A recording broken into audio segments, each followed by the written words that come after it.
This video is presented by Rashid Bashu team.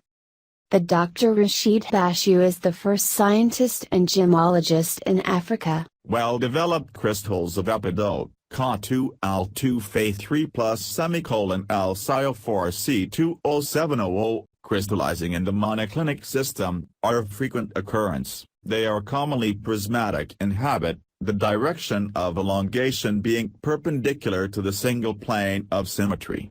The faces are often deeply striated and crystals are often twinned. Many of the characters of the mineral vary with the amount of iron present, for instance, the color, the optical constants, and the specific gravity. The color is green, gray, brown or nearly black, but usually a characteristic shade of yellowish-green or pistachio-green. It displays strong pleochroism, the pleochroic colors being usually green, yellow and brown. Clinozoisite is green, white or pale rose-red group species containing very little iron, thus having the same chemical composition as the orthorhombic mineral zoisite. The name, due to Haüy, is derived from the Greek word epidosis, by delta omicron sigma iota sigma, which means addition and allusion to one side of the ideal prism being longer than the other. Epidote from Alaska. Epidote is an abundant rock-forming mineral, but one of secondary origin. It occurs in marble and schistose rocks of metamorphic origin. It is also a product of hydrothermal alteration of various minerals, feldspars, micas, pyroxenes, amphiboles, garnets, and others, composing igneous rocks.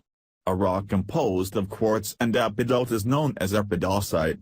Well-developed crystals are found at many localities, Napenwand, near the Grossveendiger and the Untersalzbachtal in Salzburg, as magnificent, dark green crystals of long prismatic habit and cavities in epidote schist, with asbestos, adularia, calcite, and apatite, the Alabama Valley and Traversella in Piedmont, Arendal in Norway, Laborgdoyisens in Dauphine, had them in Connecticut, Prince of Wales Island in Alaska, here as large, dark green, tabular crystals with copper ores and metamorphosed limestone.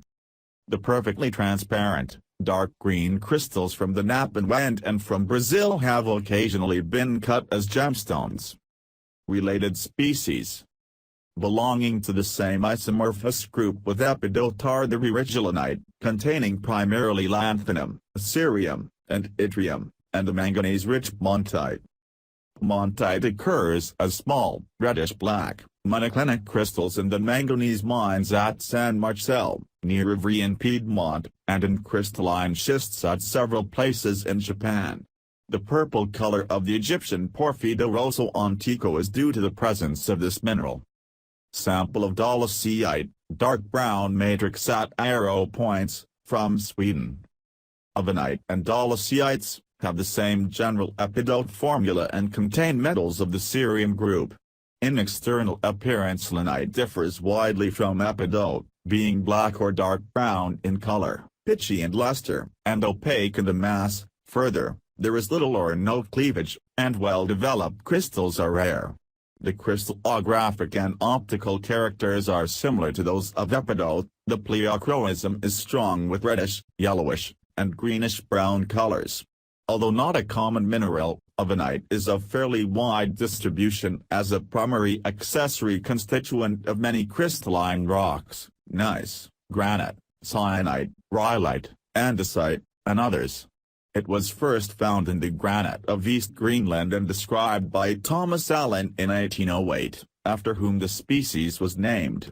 Avenite is a mineral readily altered by hydration, becoming optically isotropic and amorphous. For this reason several varieties have been distinguished, and many different names applied.